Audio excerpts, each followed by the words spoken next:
What is up, guys? Welcome back to another episode of the Hughes Show. My apologies for not having a live stream last night.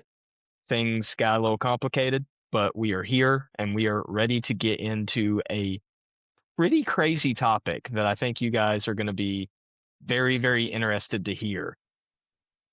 For a long time, Thomas Massie, the congressman from Kentucky, has been someone that a lot of people have seen as this based hero that they want the Republican Party to be like. They see him as this principled, solid person who stands up to power no matter who's in charge and who is pushing our movement in a good direction on a variety of issues. That's the impression that so many people, good people that I know even, have. But is that the full truth? If you've been active on Twitter at all, or X as they call it these days, you've probably seen some accusations about Mr. Massie, about his past, about his record, about some of the votes that he's had in Congress. One I know on the top of my head, during the Biden administration, Massie was awarded with a position on the Rules Committee.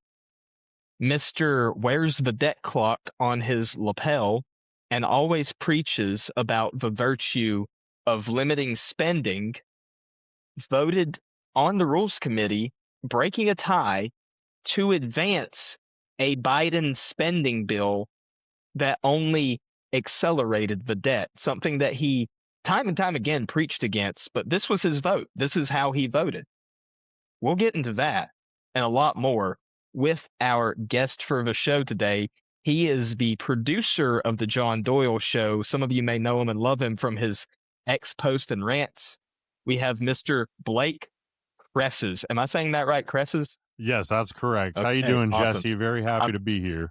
Doing great. Good to have you here. So a lot of people might know that you have kind of declared war, so to speak, on Thomas Massie. You know, you're, as John likes to say, going hard in the paint every single day after this dude.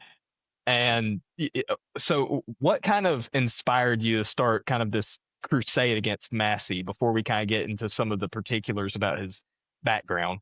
Man, this has to have been going on for at least a year now. If I could pinpoint anything, I don't know if I could really put a finger on it because I didn't know too much about Massie until I suppose the big beautiful bill situation came along in, July and the months leading up to July of last year. But yeah, I would consider myself like an authority on being anti-Thomas Massie. I know that there are many other people who do it. They do it very great. I Few are as dedicated, I would say, as I. Not to discredit anybody else, and I love anyone who joins me in the fight, but I do feel I've made a name for myself going after Thomas Massie. But yeah, if I would say it's the big beautiful bill fight because that was really the emblem for Massie just opposing the Trump administration, the Trump agenda that you, me, and countless millions others voted for. No, absolutely. I remember during that fight, like I kind of mentioned in the opening there, he's always preaching this message of, oh, we've got to cut spending. We've got to wrangle in spending. And then he opposes Trump's agenda with the big, beautiful bill because it's spending too much. It's doing this, it's doing that, and contributing to the fact that he has one of the worst records on immigration in Congress because of his vote. But I mean, when you look at his background and when you actually kind of break down his votes, he's not always doing what he says he's actually trying to do. I mean, you look at like what I just mentioned during the Biden era when he voted to advance this budget bill out of committee. You look at several other instances throughout the years. What do you think is the primary driver, other than just with so many others, Trump derangement syndrome? What do you think is the primary driver of this kind of animosity towards Donald Trump and this just grandstanding at every corner, trying to stop his agenda, trying to halt his agenda? Where do you think that comes from? I mean, I could be very blunt and just say that he's evil, which I do unironically believe, but I don't know, we could boil it down to the fact that he's at his core a libertarian. And we have a lot of issues with libertarians. We've had issues with libertarians before.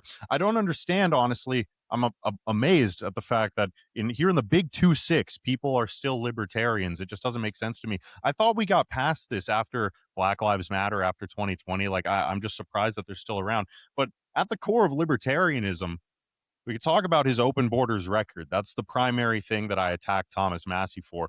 If you really break libertarianism down, and libertarians, much like socialists, like to come up with whatever their own little unique version of libertarianism is whenever they're confronted with any unfortunate or, let's say, yeah, I forgot the word. Anything that makes them look bad, essentially. Libertarianism, freedom of movement. What's the need for borders? What's the need for states? People should be able to move around. That's libertarianism at its core. Now, you'll have people like Hoppians who say, oh, well, no, we believe in constricted libertarianism all within a nation's borders, but that's just one variation. Again, there's so many variations, much like socialism. But at its core, it's the libertarianism and the government spending thing. He doesn't want to spend money to secure the border. You have to spend money to secure the border. This is an unfortunate fact. This is what I argue with Thomas Massie supporters about all the time. I say he's an open borders globalist. They say, no, he supports border security. He just doesn't support funding border security. Okay, what's functionally the difference? He does not support border security at the end of the day. That's what it's about. But going back to the point you made about, I believe it was the Fiscal Responsibility Act, the hilariously named Fiscal Responsibility Act that Thomas Massie voted for, essentially a blank check to the Biden administration. Look, man, you can come up, I can bring up any conspiracy theories I want to. At the end of the day, everything Thomas Massie does helps the left. Everything he does assists the left. And the excuse I hear from his supporters as to why he signed that blank check for Biden is that promises were made to him that, if he supported this bill, he'd get some concessions, he'd get some cuts in spending, but it didn't happen. So they say he was lied to. They say he was tricked. Their argument is essentially that Thomas Massie is retarded and he was able to be scammed by the Democrats and by Joe Biden into supporting like this bill. And he didn't end up getting what he wants because he's stupid. He's politically ineffective. And that's something we need to touch on a lot more further into the discussion, is that he's just simply not good at his job. He gets nothing done. He has no accomplishments under his belt. He's just a talker. Anyways. No, yeah, absolutely. I mean, I remember I worked in DC in 2023, so I remember the kind of beginnings of the debates over the Fiscal Responsibility Act before I went back to school. And it's just amazing looking back, just seeing kind of 2023 was honestly like the craziest year, especially for all of this stuff. Because I remember at the beginning of the year, you had everybody trying to kill McCarthy, and then McCarthy made a bunch of promises, got in. Then you had the great debt ceiling fight right at the beginning of the summer. That's right when I started working up there. The guy that I was working for, the great Congressman Dan Bishop from North Carolina, I remember immediately that my first or second day on the job, he at a press conference said that he would be willing to file a motion to vacate against McCarthy if they didn't get what they wanted on the debt ceiling fight, and that caused a whole media storm. But it was interesting seeing, Massie always kind of positioned himself. He wasn't a part of the Freedom Caucus, but he positioned himself with the Freedom Caucus. I remember reading Jim Jordan's book, Do What You're Say You're Going to Do, and Jordan mentioned Massie was a staunch ally. He just didn't join the conference because, quote, he didn't want to go to any more meetings. But then you have this whole fight over Kevin McCarthy. And who does Thomas Massie and also Marjorie Taylor Greene side with? Not the Freedom Caucus. They side with Kevin McCarthy. And that's just one of many examples of this weird insanity that's going on with him. And like, I'm not saying that I necessarily thought the timing of McCarthy's motion to vacate was a good idea. I had questions about it, and I also don't. Mike Johnson hasn't been my favorite speaker, but I mean, he has been a step up That is for sure. And you've got Massie counter signaling him all the time. Yep. It's just, it's constant with him. And I do think it comes down to what you said. He's just functionally, he is a libertarian, and libertarians just, for the most part, when it comes to actually governing, when it comes to theory and all this stuff, they sound kind of smart.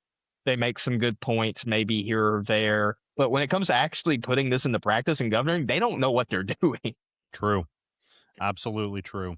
And I didn't know too much about that Kevin McCarthy situation because, like I said, I didn't necessarily start paying much attention to Massie until 2025, the big beautiful bill fight.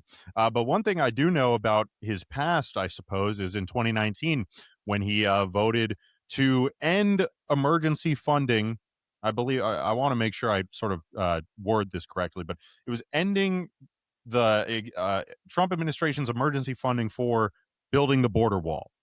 And Massie was the deciding vote on that, alongside every single Democrat, to basically end its construction, end its funding for quote unquote constitutional reasons, power of the purse in the hands of Congress or whatever.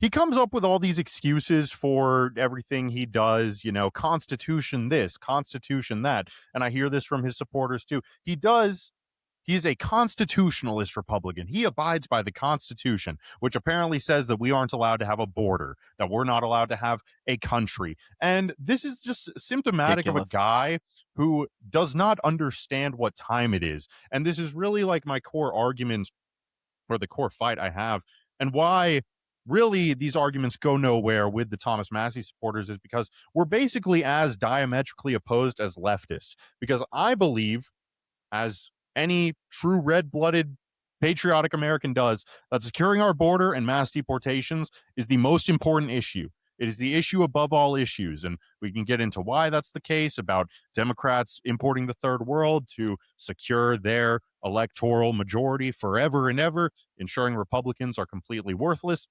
We can get into that, but if you don't understand that right now, then there's just no point in having a conversation. And Thomas Massie has a history of not understanding that all the way back to 2019. I don't care. It's his opinion on the Constitution. Again, it's not actually what the Constitution says, because, surprise, the Constitution doesn't actually say that we can't have a border. That's Thomas Massie's dumb interpretation of the Constitution. And that's why he voted to strip the border wall of funding all the way back in 2019. You don't understand what time it is. You don't understand where we're at fighting the left right now. He does nothing to fight the left. That's another major problem. Nothing he does. He's not a fighter except against Trump.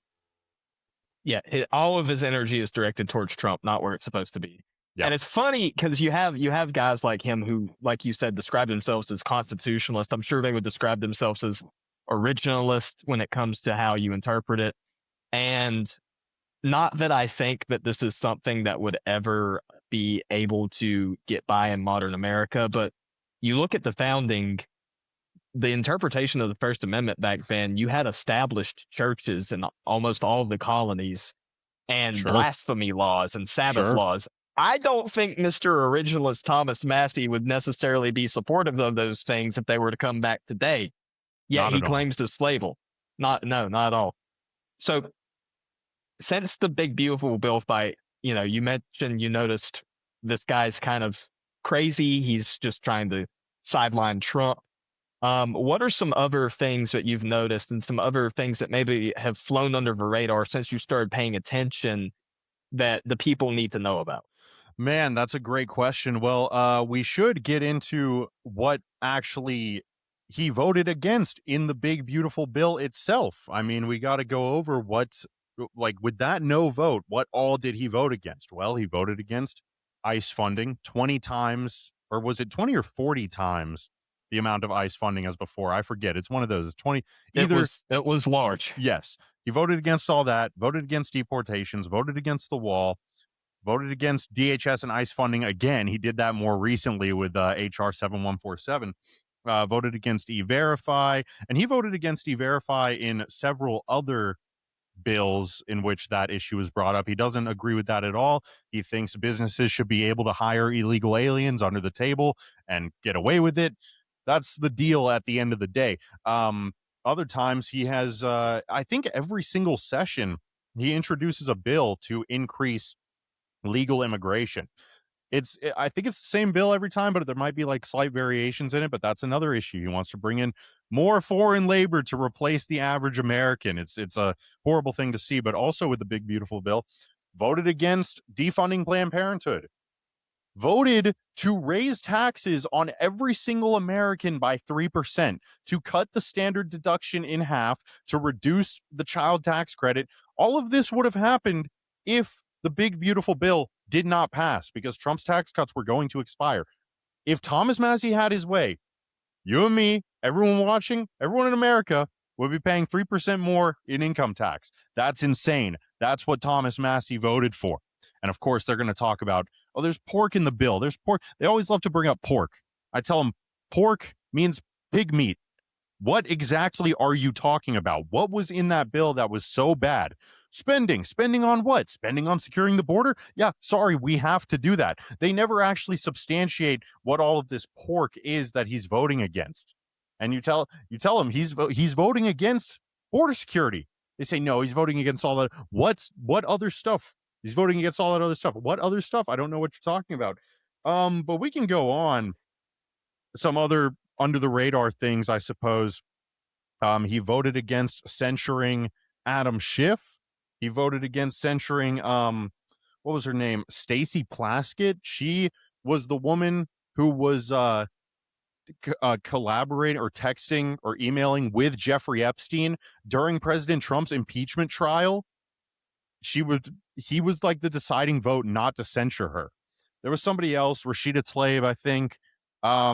He opposes all the tariffs that Trump puts up that overwhelmingly benefit his state. He cried about narco terrorists getting blown up by President Trump because he wants more Kentuckians to die from Kentuckians. I hope I'm saying that right. Wants more of his own constituents to die from fentanyl overdoses. He wants more poison flooding into our borders. That's what's going on here. So yeah, man. Trying to think. I've been thinking about this all day. I've been thinking about this show all day, all yesterday. I'm like, man, this is my chance. I really got to go in, make sure I know what to say.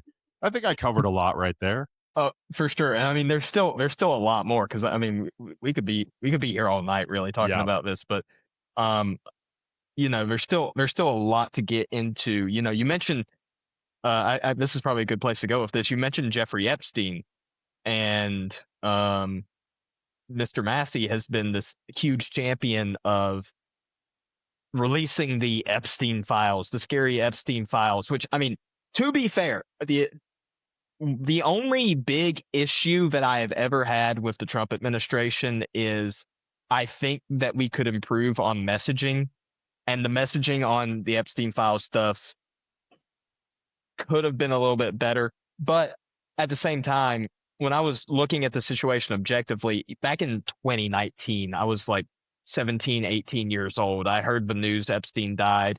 I went down the rabbit holes of conspiracy. I was like, all these rich people, they're all pedophiles, which many of them are. And they're all covering up this thing, and he didn't kill himself, which might be true. I really don't know at this point. But I went down the rabbit hole, and then I started to realize, the first thing I really realized when all of this kind of got hot this year was I went back with a little help from AI and found out Trump only mentioned the Epstein files. Trump himself only mentioned the Epstein files twice on the campaign trail. Yeah. Both in interviews with podcasters. I think one of them might have been Sean Ryan, and I can't remember who the other guy was, but it was 2 podcast interviews. He was asked about it in relation with other stuff like the Martin Luther King Jr. files, which I would love to do an episode on another day because that stuff is crazy. Oh, yeah. The Martin Luther King Jr. files, the JFK files, all this stuff, these things that have been the center point of conspiracy. And Trump, if I remember correctly, said something along the lines of, hey, we'll look into it and see if there's anything there, and if there is, we'll release it. So fast forward, we're in the big 2-5 last year, and we've got Massie pitching a fit about this, Pam Bondi with some less than optimal messaging on it. And I'm looking at the situation and I'm thinking, I mean, Yeah, there are photographs of these two men together. Like they knew who each other were. So obviously Trump is probably going to be mentioned in there, Yeah. but I doubt that there's going to be anything criminal mentioned. So to the extent that Trump is mentioned in there, if these files get released, you're going to have the entire internet lose their ability to practice reading comprehension Yes.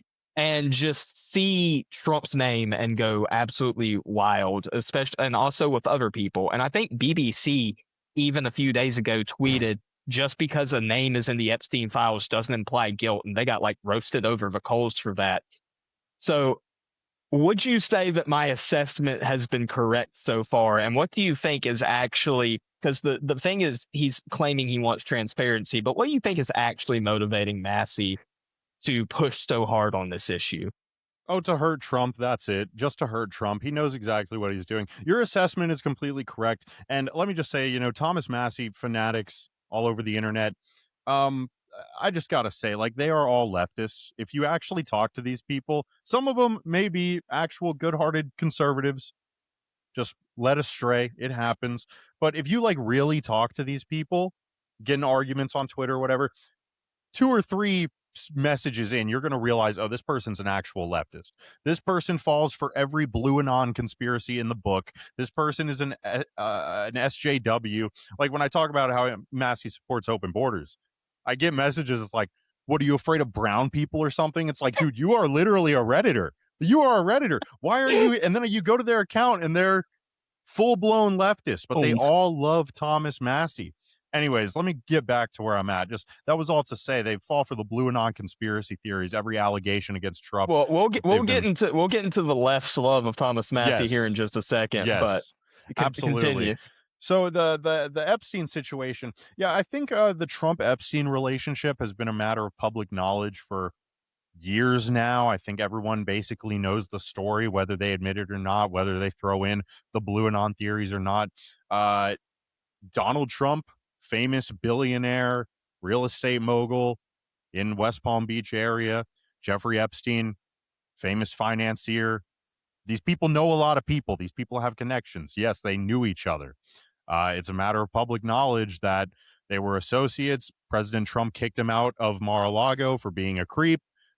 President Trump then was an informant for the FBI on the Jeffrey Epstein case. President Trump's DOJ arrested Jeffrey Epstein. All this stuff is known. They cut off their relationship. And you look into the Epstein files now, and every mention of Donald Trump is how much Jeffrey Epstein hates Donald Trump. It's Jeffrey Epstein colluding with Democrats after having been deemed a sex offender.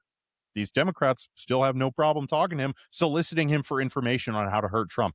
Jeffrey Epstein saying that President Trump is the most evil person he's ever met. Now, leftists will hear that and they'll say, oh my gosh, even a pedophile like Jeffrey Epstein thinks Trump is evil. That must mean Trump is like double evil. He goes even further. But no, they fail to realize if a really horrible person says something bad about you, that is actually good about you. You know what I mean? That's actually an endorsement. Anyways, let me try to reel it back in here. But other than that, other than Jeffrey Epstein talking about how much he hates President Trump, it's a ton of FBI tip line allegations sent in 2019, like just before the 2020 election. After Jeffrey Epstein was arrested, this tip line gets set up, and it's all these crazy accusations against President Trump about dead babies buried at a golf course, crazy nonsense. And all of them, every single allegation says either it's like one of so many options. Either the contact information that this person left was fake, we can't reach them. This person is a literal schizophrenic head case who had to be committed to a mental health facility. This person is totally unreliable. This is fake. It didn't happen. Or that one about the golf course in California said that this horrific event happened in 1994, 10 years before President Trump even owned this golf course.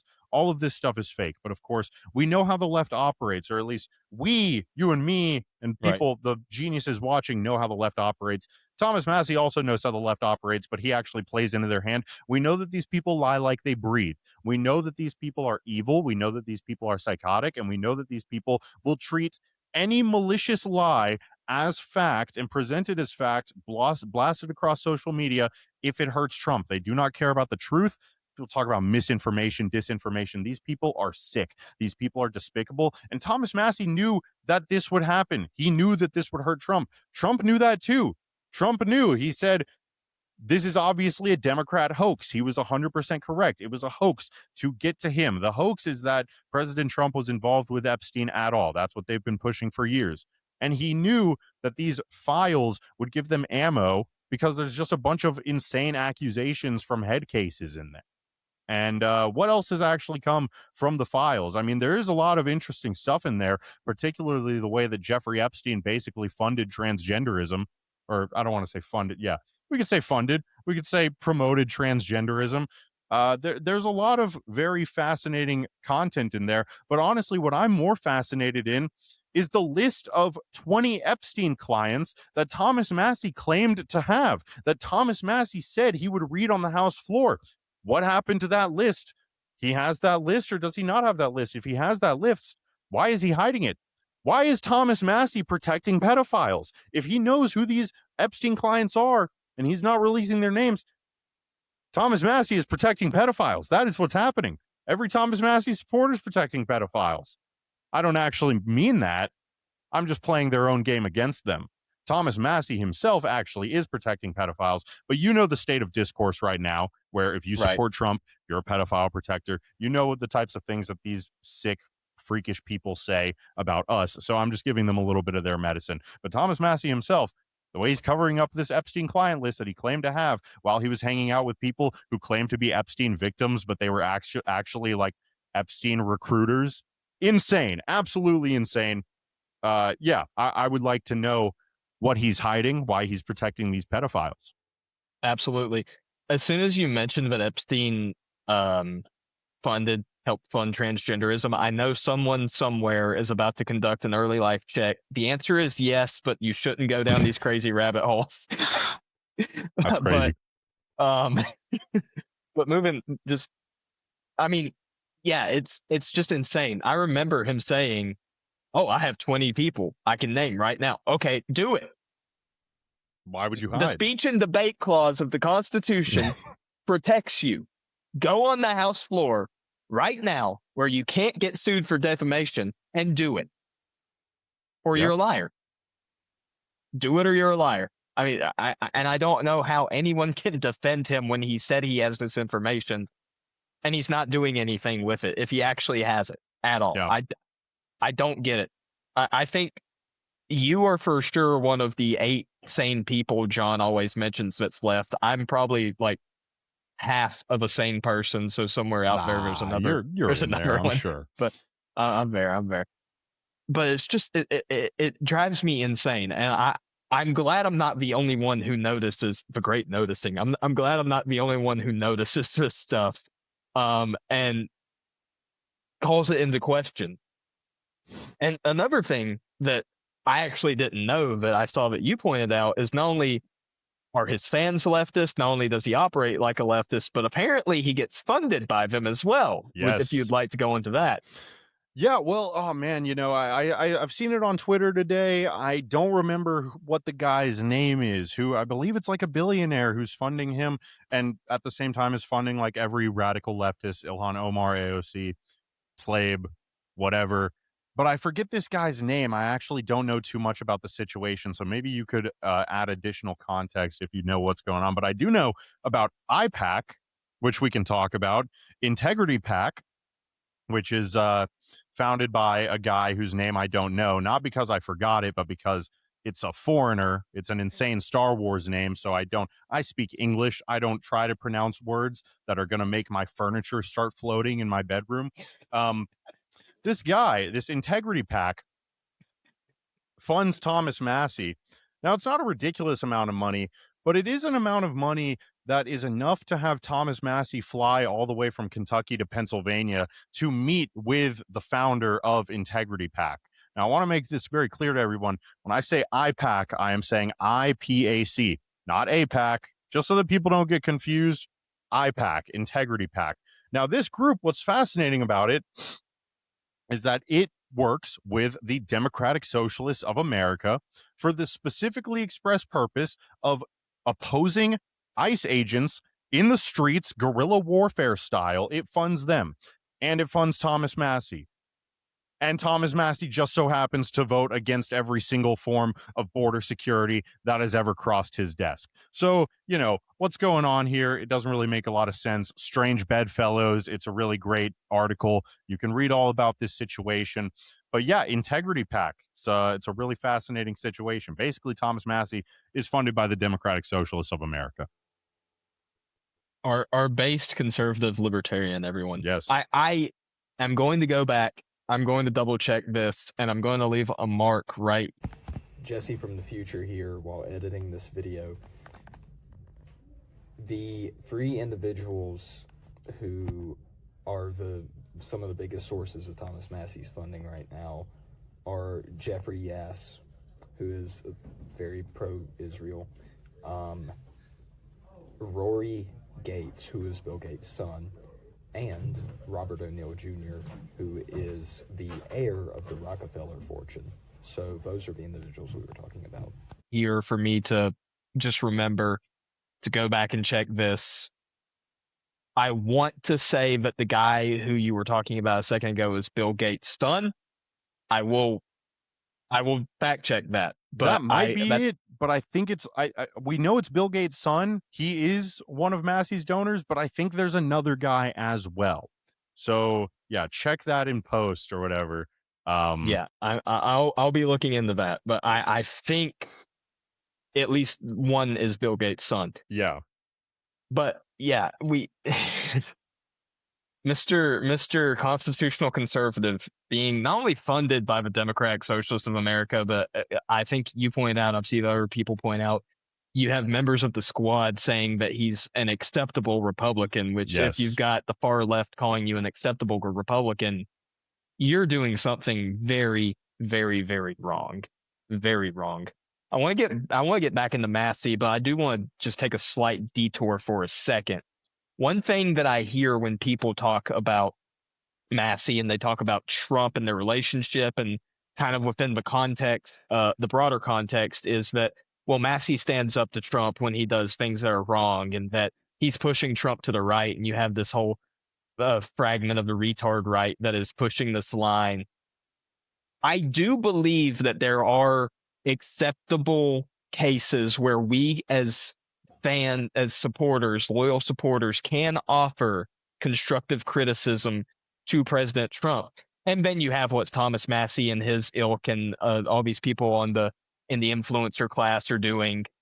Where would you say for you, and where would you advise people for that line to draw to be between saying, I don't think that this is necessarily what you guys are doing on this specifically is a good idea. I think I would do this differently versus just completely posting coal, take after take every day on X, freaking out. Another day is another. He betrayed us.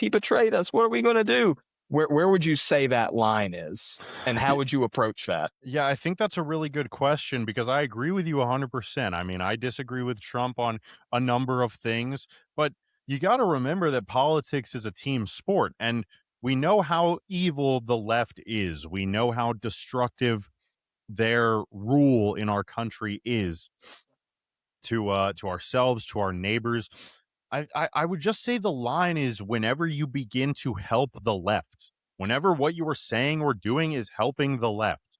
When you say, I renounce my support of President Trump because Israel or something, yeah, like you're helping the left. Because when you do that, when you like put your voice out there, you're encouraging others to do the same. I'm not going to vote for JD Vance because he's the freaking Antichrist, which is literally a South Park level take, by the way. Like, I see people I formerly respected get into, again, blue anon conspiracy theories that are so like mainstream that they are the subjects of episodes of South Park. These people use the narrative of South Park episodes as the formation of their political ideology. But yeah, the barrier, the line, I get, yeah, just whenever you help the left, when you encourage people not to vote, not to engage in the democratic process, when you tell people like, if our politicians keep taking money from AIPAC, we should just let the left win. Yeah, dude, like you're just demoralizing people. Demoralized groups do not actually, like, it's not a fiction movie where it's like, oh, you get hit really hard, you're down, but I'm going to get back up. I'm going to be stronger than ever. It's like, no, when you're demoralized, you actually perform worse. You are less motivated to do things. You don't do things as well. So this demoralization campaign that we're seeing is a left-wing op. Who benefits most from influencers telling young right-wing men not to vote? Don't vote. They're all corrupt. They're all the same. Trump isn't doing anything wrong. Trump betrayed you. Who is the sole beneficiary of that type of behavior? It is the left. It is the people who celebrated when Charlie Kirk was murdered. It is the people who we all vowed to never let take power again. And these people are switching up. It's unbelievable to see. But yeah, you can offer constructive criticism whenever you want. You disagree as much as you want. You just don't have to be like a douche about it. I don't know what the best way to put. I don't know what the best way to put this is. I would say when you start adopting left-wing talking points about how Trump supporters are cultists, when you start saying that President Trump is a pedophile, as Thomas Massie has been doing, or at least he surrounds himself with people who do that. I'm a very pragmatic person. I'm a very practical person. Again, politics is a team sport. When you do anything to help the left, you functionally become a leftist. It doesn't matter how based you are. It doesn't matter what your beliefs are, what your opinions are. Dude, I'm so epic, man. I believe in no immigration. I was going to say something crazy there, but it doesn't I matter can what you only believe. imagine. It is what you do. This goes for Thomas Massie and this goes for all his supporters. It is what you do. It's not what you say on a candidate survey. Oh, I support closing the border. No, it's what you do when you refuse to vote for ICE funding. You are functionally a leftist. I think that's about what I got to say on that point. No, that's very good. That's very good. And we one thing that is kind of been it's been unfortunate for some people involved, but it's been kind of also cathartic to see in many ways is the Trump curse is real and the Trump curse never fails. And we've seen examples that we won't get into of that recently, but we are also Yes. seeing the potential for that to play out with Massie himself. Yes. Because he's got a primary challenger. And unlike years past with primary challengers where they were low level, kind of no name, and didn't get much support, this guy's getting a boost from Trump himself. Yes. Just looking at that race, what's your feel on that race right now? And what do you think is the path for victory for it? It's Ed something. I can't remember his last. Yeah, that guy. Yeah, I support the guy. I like the guy a lot. I like anyone who's going to get Massie the hell out of office. I don't know if you saw, I think it was just today on Kalshi, like Ed Galrin's odds shot way up. I think he's in the mid 30s now. Don't quote me on that though. But Thomas Massie is at a worse point than he's ever been. And this is another thing Thomas Massie supporters like to bring up. They like to say that, oh, Thomas Massie's beaten all his primary opponents in a landslide. Trump has tried to get him out of office countless times and it's never worked. This is like a common misconception. Trump has never seriously put up a candidate against Thomas Massie. This has never happened before. The closest it came to happening was in 2020. Massie pissed Trump off about the CARES Act, which I think was in like March or April. I think so. And then Massie's primary was in May. So President Trump is posting, he's tweeting, he's like, this Massie character sucks. He needs to be out of office. But it was so close to the primary, he didn't endorse anybody. He didn't endorse anybody in 22, 24, 2018. He's never actually endorsed and like promoted a candidate against Massie. So I have really high hopes for this. I would say, look, I'll give you a perfect example of the type of constructive criticism that we should maybe see. Going back to the last question you asked me, I support Ed Galrin. I want him to win. I want him to succeed. But this guy is seemingly being pretty lazy right now. I don't see his stuff. No one knows what his name is. Everyone hates Thomas Massie. At least rational, sane people don't like Thomas Massie. but people don't even know the name of the guy to replace him. And this is a I big just struggled to remember it. exactly. This is a big problem. Now I know him because I mean, as I said, I'm like the authority on all things anti-Thomas Massie. But yeah, he's got to get his name out there, man. He's put on some events. Honestly, they look like kind of pathetic. Like the turnout is not great. He needs a better social media game. I don't know what's going on, man. I don't know what's going on, but he's got to step it up. And that is some constructive criticism right there. While I support the guy wholeheartedly and want him to win, like literally more than anything, because of how much I despise Thomas Massie. But yeah, I'm still optimistic. I think we've got 3-4 months to go, and Thomas Massie is only digging himself into a deeper and deeper hole every single day. He becomes more unpopular every single day. So yeah, I'm optimistic. I don't think the people of Kentucky 4 are super happy about their representative being the guy, like the guy who is standing up against the Trump administration. You see this actually with what's going on in the race. I saw a picture of some of the flyers that Thomas Massie was sending out to mailboxes throughout his district. And it is the most cliche, like, okay, Thomas Massie on the internet is constantly trash talking Trump, constantly doing his gay little sassy with Massie thing. Remember that post? Remember when Trump made this huge Truth Social post about how much Massie sucks? And then Massie responded with like, I ain't reading all that. Happy for you though, or sad that happened. Like this gay little Reddit, like cringe woman thing. I seriously do believe that Massie is like, well, I don't want to get too, anyways. We might get into We can talk about his wife in a little bit, but yeah, anyways, we'll talk about that at the end. On the internet, he's like, Trump's an Israel shield. Trump is protecting pedophiles, blah, blah, blah.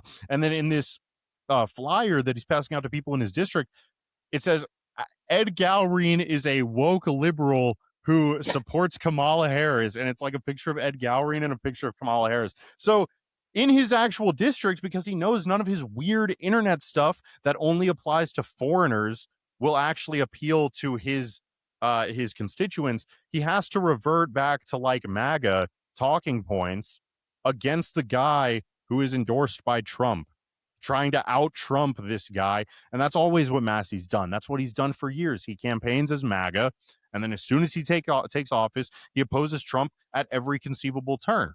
So, this is just another example of how pathetic this guy really is. He's not even like strong enough of a guy to stand by the trash he talks on the internet. He has to mimic President Trump.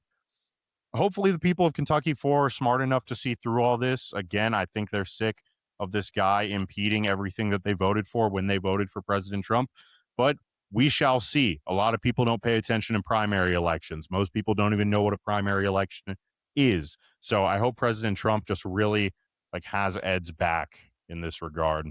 And it seems like he does. President Trump is very serious in his disdain for Massie right now, more than ever before. So anyways, unfortunate as the kids call it, truth nuke. But yeah, we need to get people more invested in primaries. But at the same time, I kind of do like that some people actually are normal and not autistic like me. But I'm glad you brought up the sassy with Massie thing, because even when I was like somewhat kind of liked the guy, I was like, this is kind of weird, bro. Like, what are you doing? Yeah. The signs have always been there. The signs have always been there. You mentioned that his rhetoric only appeals to third worldist, which, people can throw that out left and right, but you've actually got proof to back this up if you want to go into that a little bit. I mean, I just have screenshots of, Massie supporters, and Twitter's an awesome thing in that they revealed country of origin locations. And every so often, this happens with pretty much any group of people. You can find groups of people. You can find Trump supporters who are foreigners. We know Ian Miles Chong is one of those examples. But no, I mean, I just find it quite frequently in the same instance that I see when I'm arguing with a Massie supporter, and you talk to them for a second and it turns out, oh, this person's actually a leftist. You go check their location. They're actually a Filipino. It's just what are we doing here? Yeah, the Massie's support is very astroturfed by foreigners. I mean, this is the global South receiving internet for the first time. And Thomas Massie, like his big thing on the internet is how he's anti-Israel, even though he's taking money from billionaire Jeff. What's his name? Yes. What's his I name? think so. Yeah. Yeah. Jeff. Yeah, that guy. Anyways, puts on this facade, anti-Israel. Which, look, I've never been supportive of Israel. I'm no Zionist, but there's a difference between right-wing American anti-Israel sentiment and global South, third world anti-Israel sentiment. That is what is being scooped up, and these are the types of people floating towards Massie. There's no difference between this guy and Ilhan Omar. Like, effectively, there is no difference. They are literally like the same person. But he may have even married his sister to get citizenship. Who knows? But this is possible. But yeah, man, I just see it frequently. These people aren't American. That's all I really got to say about that. Yeah, no, for sure. I mean, no red-blooded American is so concerned about a foreign country all the time. True. Like whether in support, and I'm going to dig on everyone right now, whether in support of this foreign country or in like total hatred of this foreign country. If that is your top issue, that we give this foreign country $2 billion a year or whatever, which I do not support. Not a fan of any type of foreign aid. I approve of Massie in that regard. I like that. It's too bad he's such a worthless, like politically illiterate retard that he can't get anything done. He has never like passed a bill in his life, never accomplished anything in his life. I don't support foreign aid, but that is not like even in my top 10 issues. Okay. And it shouldn't be for anyone who calls himself America first. You should be caring about the border, caring about making sure families are able to be started in America, that people are having nice lives. Like, it's down the list. It is down the list. But for these people, it is their obsession. That is not an American trait. That is a third world trait. I'm with you. I don't support foreign aid, at least at the levels that we're spending it right now to other countries. I kind of go back and forth on whether or not I think they're a good ally, but I think we need to focus in more on the Monroe Doctrine. But the moment for me that I realized these people aren't serious is when you had people on the right who claim to be on the right anyway, who were siding with in the spring of 2024, were siding with Hamas sympathizing third worldists who were protesting on college campuses over based fraternity bros who were out there repping the American flag and like just being like the spirit of America on college campuses against these morons. Like, I guarantee you half of these dudes didn't even like care at all about the Israel issue. They just see this bunch of morons out here causing trouble, and they are like, no, we're not dealing with this. We're gonna stand up for America. And you had people who claimed to be on the right who sided with the third worldists. And that was the moment that I knew these people are not serious. These people do not have a serious bone in their body. This is a like bottom of the list issue for me. Yeah. These people are insane. Yeah, absolutely. This is the core flaw with the anti-Israel right, is for whatever reason thinking that they can align themselves with the anti-Israel left, who only hates Israel because they don't see a difference between Jews and white people. They think they're the same people, and they view Israel. They hate Israel for all the same reasons that they hate white people and they hate America, which is colonialism, a racism, a genocide, whatever. Like they all those pro-Palestine protesters hate white people. They hate America just as much as they hate Israel. You are not going to align with these people. But the anti-Israel right thinks that you can. It's where they lost me completely. Idiots. Want nothing to do with these people. Stupid. Absolutely nothing to do with these people, but these are the Massie supporters. These are, it's who we're dealing with. Absolutely stupid. And we've had so many chances to learn, and I want to get into one of those chances to learn because this one particularly pissed me off, as I'm sure it did you as well. One of the moments that we should have learned was when Charlie Kirk was martyred for this country and for his faith. And this particularly pissed me off. What was Thomas Massie's reaction to that event? I'm pretty sure day of he was talking about how Trump is a pedophile or something. I could be wrong, but I'm pretty sure that's what he was doing when Charlie Kirk got shot and in the days afterwards. I think he made one little tweet that was like, "Oh, my sympathies go out to the Charlie Kirk family." Not much though. And then when when the memorial was going on September 21st, I think, whenever it was, I believe Thomas Massie was still just on Twitter talking about how President Trump is a pedophile, the guy who Charlie Kirk supported wholeheartedly for 10 straight years. So yeah, that's Thomas Massie was up to. Or like colluding with Democrats on how to take down Trump, probably hanging out with Ro Khanna, AOC, Ilhan Omar, his best friends.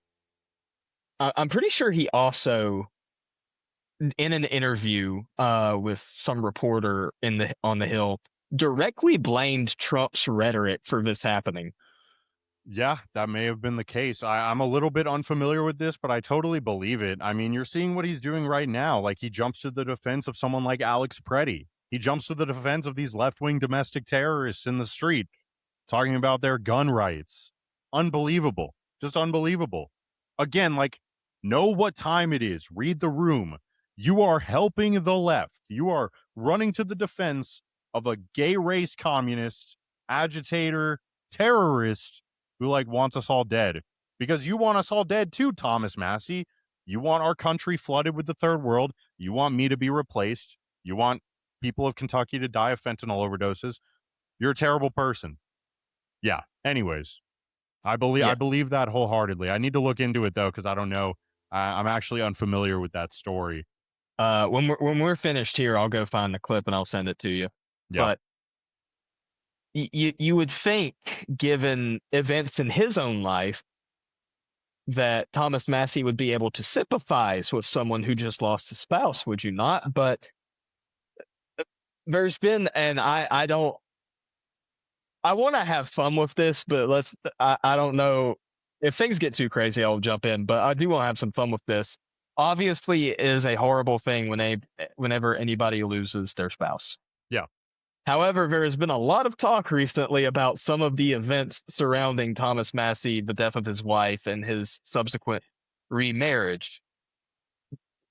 What's going on here? What are some of the things that you're hearing? What are some of the things that you're seeing on the ground, so to speak? And where do you think a lot of this is going? Yeah, I'm not going to go into Thomas Massie's deceased wife. I've heard the things people say. I don't entertain it really. But what I do know about his new wife, which I can't say, I mean, the whole 18 months after your wife dies, you marry a much younger woman like that. That is very quick. I don't want to really judge in that regard. I would more so talk about how his wife, there's evidence that she is like a former lesbian, that she is a bit of a lib. You saw President Trump post about this. I've seen some pictures. I've seen some former Instagram posts. It looks like her internet activity was scrubbed pretty good just before the announcement. But yeah, I've seen evidence leading me to believe that she is like a former lesbian. So I've been posting about how Thomas Massie married a lesbian and turned into a libtard. Makes sense. But yeah, in terms of anything about his previous wife, I see this stuff. I don't really, I think that's in poor taste, even as a guy who, despises the guy as much as I do. I think that stuff's a little bit in poor taste. But again, I mean, Thomas Massie's the type of person to walk around accusing people of being pedophile protectors, accusing like his friends in Congress. He has no friends in Congress except for AOC, Ilhan Omar, Jasmine Crockett, whatever. His colleagues in Congress accusing them all of being pedophile protectors. The president of the United States accusing him of being a pedophile protector. So I'll actually be the better man, be the bigger man, and not go around throwing those types of accusations. But yeah, I see the stuff about that.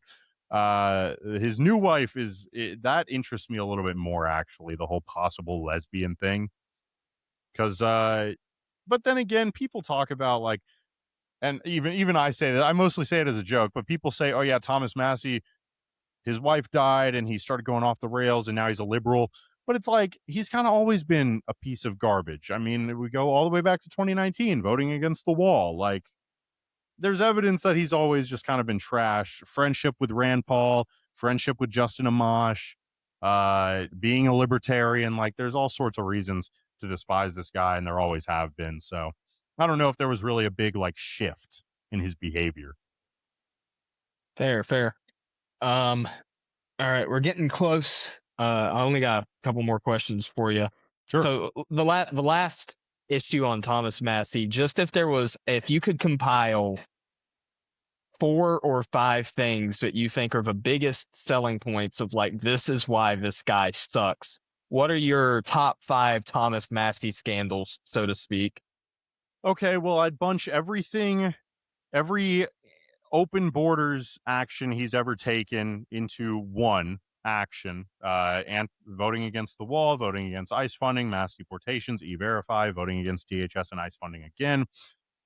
All that stuff bunched into one, because again, immigration is the most important issue. He is terrible on it. What's his name? Mitch McConnell actually has a better track record on immigration than Thomas Massie does. Unbelievable. Lindsey Graham has a better track record on immigration. And these people, they love to talk about like, oh, MAGA loves Lindsey Graham, but they hate Thomas Massie. Yeah, dude, like at least Lindsey Graham isn't trying to replace me in my own country actively. Second, I put this very high. I know it's not great to judge people based on who they surround themselves with or based on who supports them. But the fact that you have someone like Jasmine Crockett, such an insane far leftist who wants to destroy our country and kill all white people, you have her going on the news and talking about how I respect Thomas Massie. He's an acceptable Republican.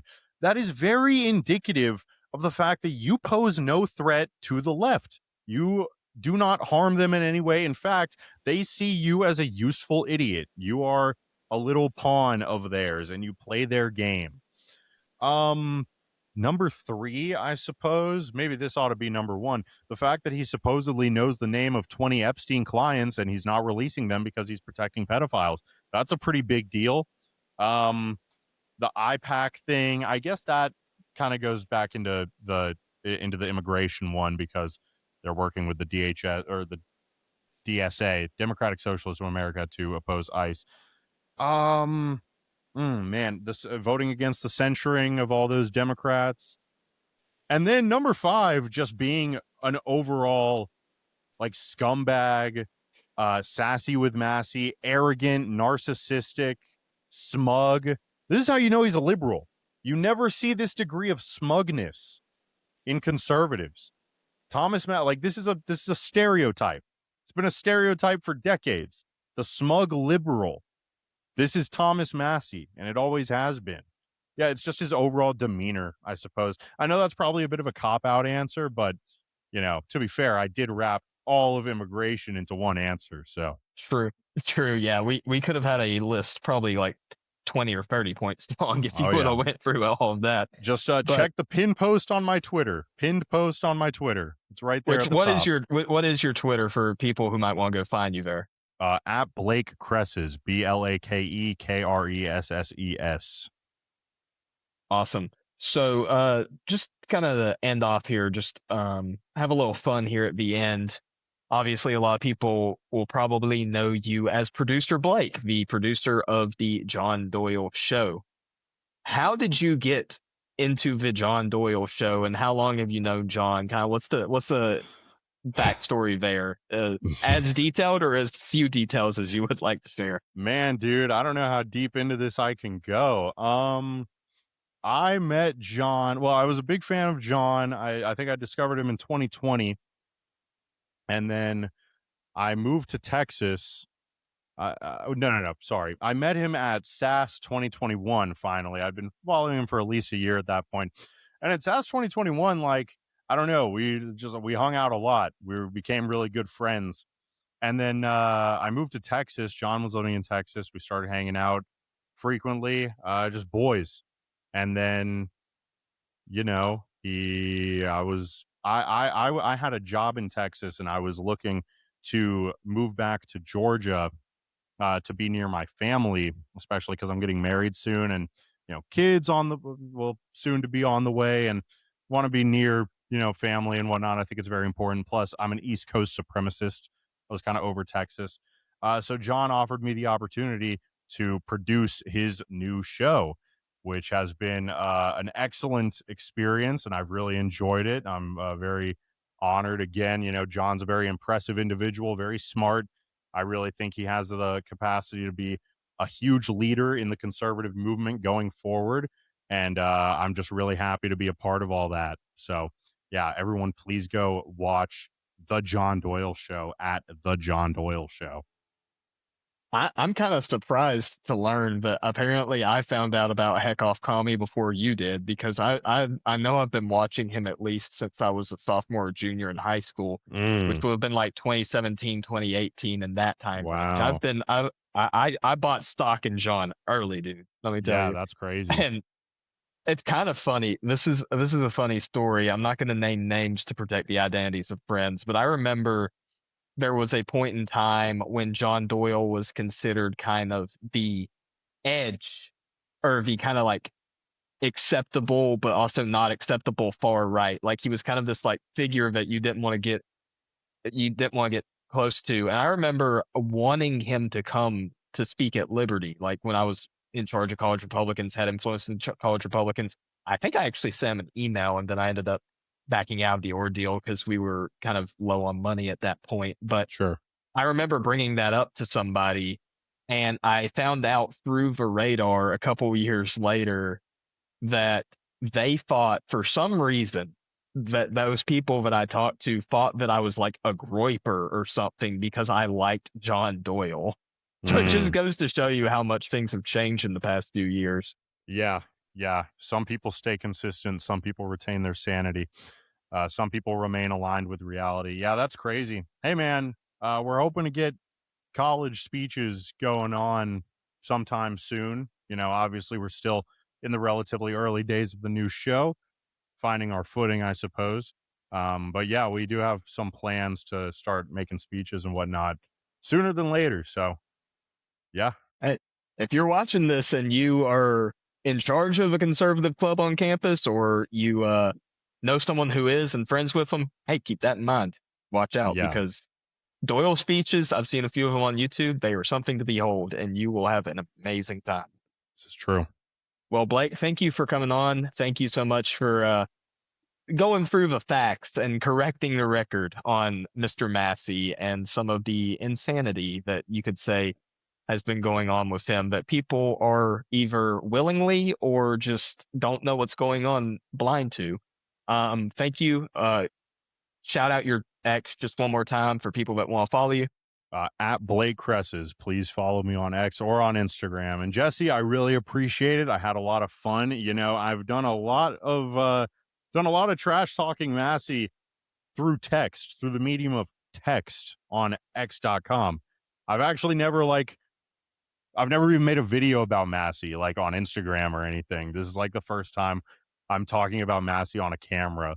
So that's kind of funny. I really appreciate it. I'm glad hopefully we can align some people back with reality, drive them off Hopefully. the left-wing plantation.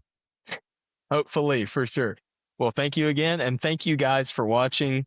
Thank you for tuning in. Don't forget to do all the things that they always tell you to do, whether it's on Spotify or Apple, giving the 5-star reviews. If you're on YouTube, subscribe, like the video, share it with your friends. Do all the things. Tell a friend, tell a patriot about the Jesse Hughes Show, and educate them on the truth about Thomas Massie.